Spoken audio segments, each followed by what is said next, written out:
Hello, welcome to another Tip Tuesday. I'm Kevin M. Kraft with kevinmcraft.com. Momo and I welcome you. Just a quick mention before we get into today's tip.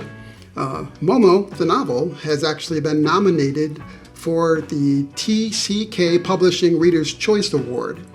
This is an award that will be voted on by readers, and the book that gets the most votes. Book that gets the most votes will win the award.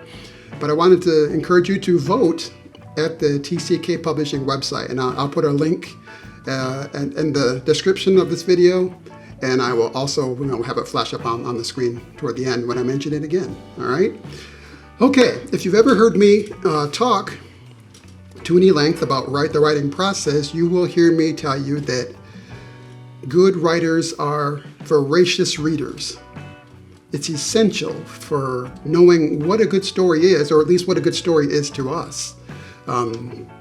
Most of you, if you want to be writers, have probably read enough for you to make you decide that. Maybe you have a favorite book, Harry Potter, or an Agatha Christie novel if you like mysteries. There's probably there's a lot to choose from.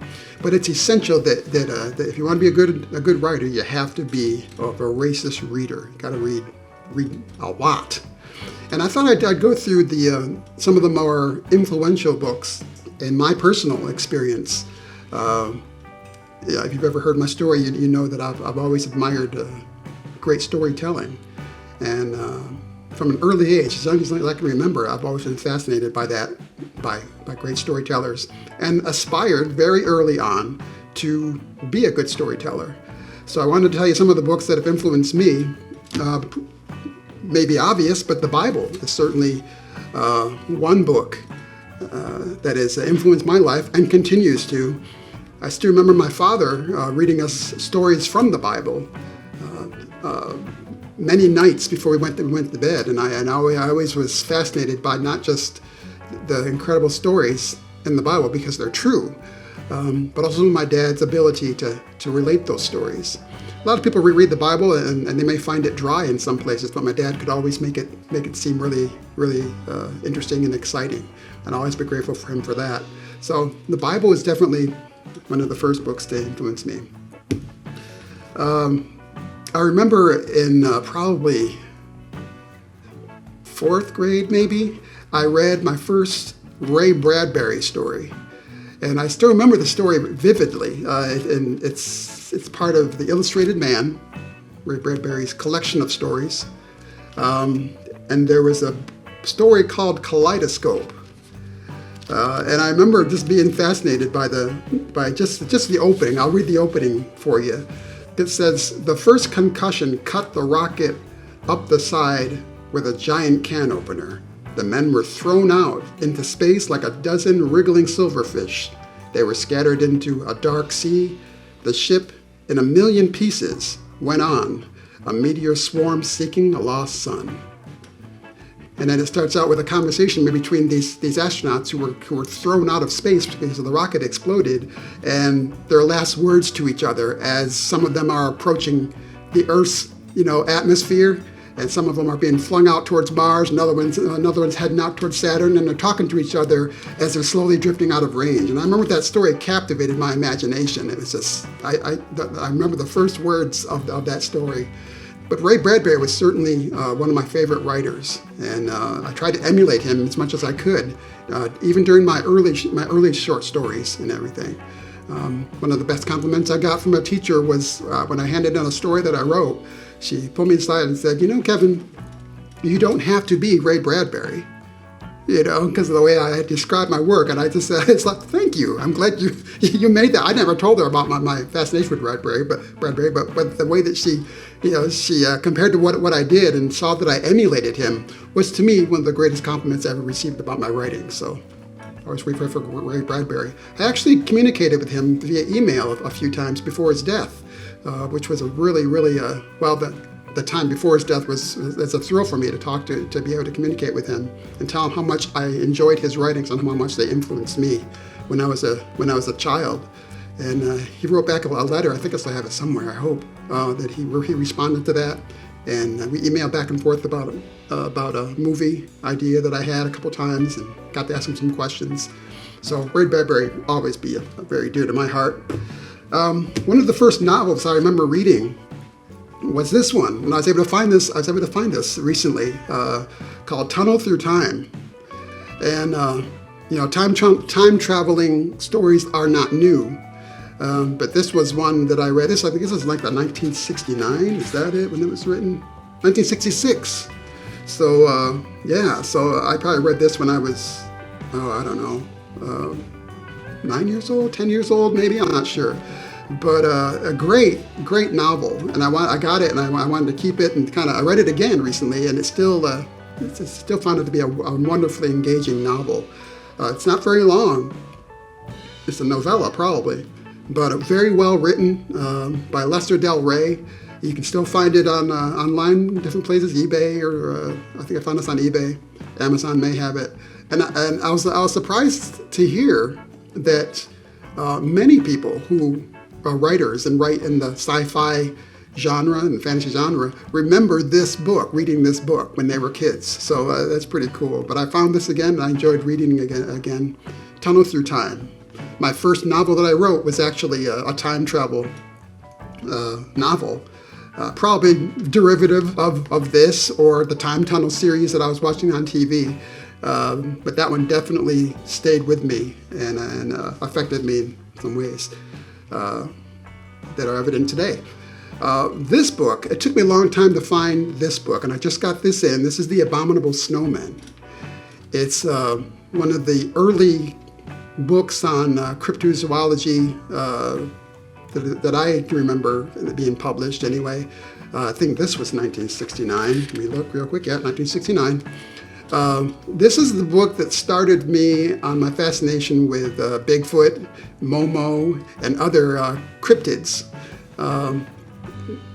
I found this in my parents' bedroom one day as I was rummaging around there in the forbidden zone, and they had books everywhere in their bedroom, and I would just look at the things they had there, medical journals, things from their school, that they were in the medical field, so I read their textbooks and, illustrated books about human anatomy, all that kind of stuff fascinated me.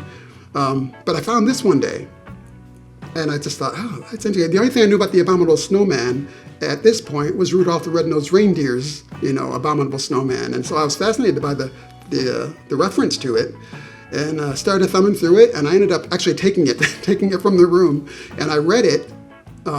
We took a trip to Connecticut to see my aunt every year, and I read it. It's just like a 6-hour trip. I read it all the way there, read it while I was there, and then finished it while I was back. And then I got back, and then I got back, and I read it again, maybe 2 or 3 more times until the book was utterly destroyed.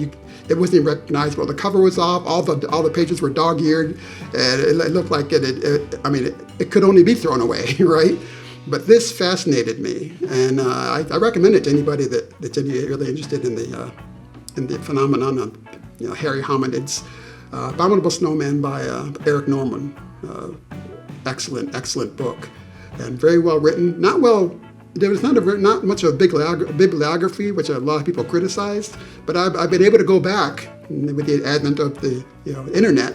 I've been able to go back and look up some of the things that he mentions in here, and there are records that are verifiable concerning some of the things that he relates in here. So, excellent book, but this definitely influenced me as far as my interest in cryptozoology and the writing of Momo.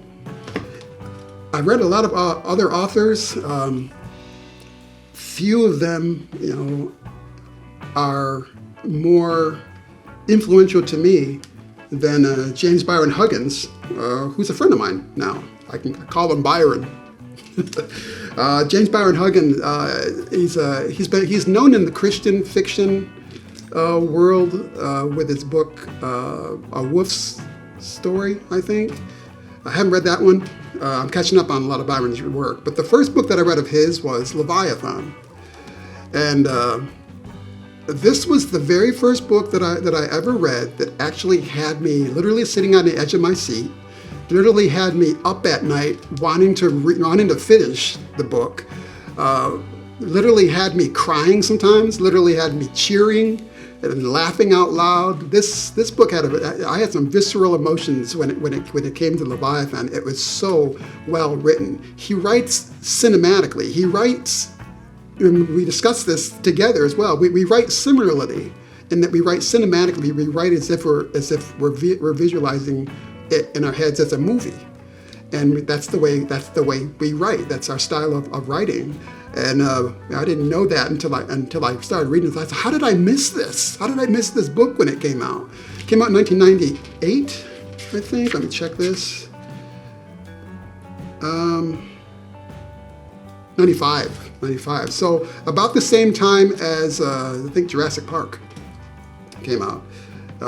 This was written, and it kind of capitalized on the whole idea about genetic manipulation, or in this case, molecular manipulation of a living creature into something horrible. But it's kind of a cross between Jurassic Park and Beowulf, and it's a great story. I highly recommend this. I used to read this to my kids, and it's just a fantastic story. So this was definitely one that influenced me and it really kind of. I was already interested in writing Christian fiction, especially Christian fiction that operated outside the box. And and genres that you didn't see much of. And this was a kind of a monster movie creature type of sci-fi story, but with a very inspirational and biblical spine through it. And that's what I love. And it really encouraged me to really do what I thought about doing and that was write Christian fiction outside the box. So Momo owes as much as it does to Leviathan as it does to The Abominable Snowman in some ways. So excellent book. But those are the books that really influenced me. I could mention some other authors like Mike Crichton and Robin Cook, two who really showed me how to write concisely and economically. Good writers are good readers. And so I encourage you, if you're thinking about writing, be sure that you're reading a lot. Read what you like.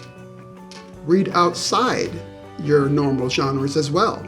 Because you want to put more tools in the box. And there are some genres that are written differently than what you're used to. I don't read a lot of horror, but horror novels are really, really good at teaching you how to write suspense and tension and fear.